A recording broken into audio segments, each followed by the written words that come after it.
দ্বিতীয়গৰাকী আমাৰ যি সম্বৰ্ধিত শিল্পী আছিলে বা আমি যাক সহায় কৰিম বুলি ভাবিছিলোঁ সেইগৰাকী ব্যক্তি সন্মানীয় ভদ্ৰেশ্বৰ দাস দীপিকাত ঘৰ সেয়ে আমি তেওঁৰ ঘৰ পালোঁ। আমি তেওঁৰ ঘৰলৈকে সোমাই গৈ আছোঁ।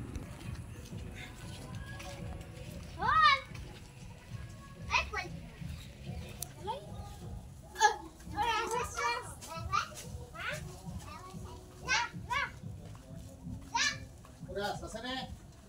হয় হয় ঠিক আছে।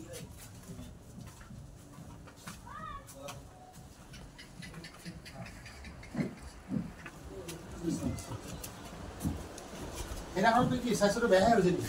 বেয়া মানে খাব পৰা নাই। অঁ খাব পৰা নাই।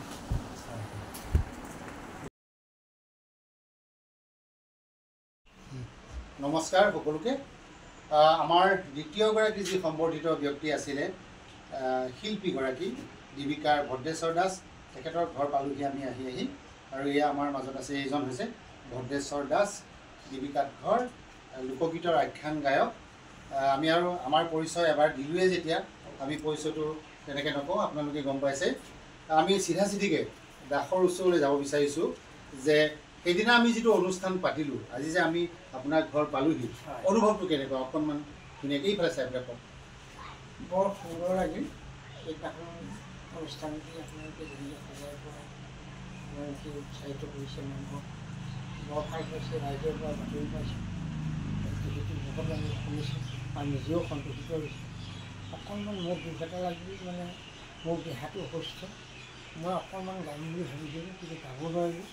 এই মোৰ দুখ। গতিকে মই তেখেতক দ্ৰুত সাগৰলৈ মই বহুত ধন্যবাদ দিম।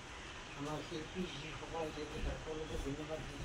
মই মঞ্চৰ পৰা বিদায় দিছোঁ। ঠিক আছে, বহুত বহুত ধন্যবাদ।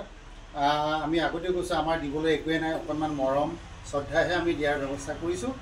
আজি আমি আহোঁতে সৰুকৈ অকণমান মুখ শুদ্ধি বা মুখমিষ্টি কৰিবৰ কাৰণে সৰুকৈ অকণমান মিঠাই টোপোলা দি লৈ আহিছোঁ আপোনাৰ কাৰণে, সেইটো গ্ৰহণ কৰক। আৰু আমাৰ যিটো উদ্দেশ্য আছিলে, মূল উদ্দেশ্য যে আমাৰ সেইদিনাৰ অনুষ্ঠানৰ পৰা যি আমাৰ আৰ্জিত ধন হ'ব তাৰে এটা অংশ আমি আপোনালোকক আগবঢ়াম, আৰু সেইটোকে কৰিবলৈ আজি আপোনাৰ ঘৰ পালোহি। আৰু আমি এতিয়া আপোনাক এনেদৰে আগবঢ়াব বিচাৰিছোঁ। জেগাখিনি অকণমান ঠেক, সেইবাবে আমি আপোনাক হাতে হাতে দিলোঁ। হয়, আমি এটা সেৱা কৰিব লাগিছিল কিন্তু জেগাখিনিৰ অসুবিধাৰ বাবে আমি হাতে হাতে দিছোঁ। এয়া বৰ্ডলৈ অকণমান আগবঢ়াই দিয়ে। ঠিক আছে, ললিত অকণমান ধৰি লোৱা, এইফালে কেমেৰাফালে চাই দিব অকণমান, ধৰি থাক ষ্টিল ফটো এটা লোৱা।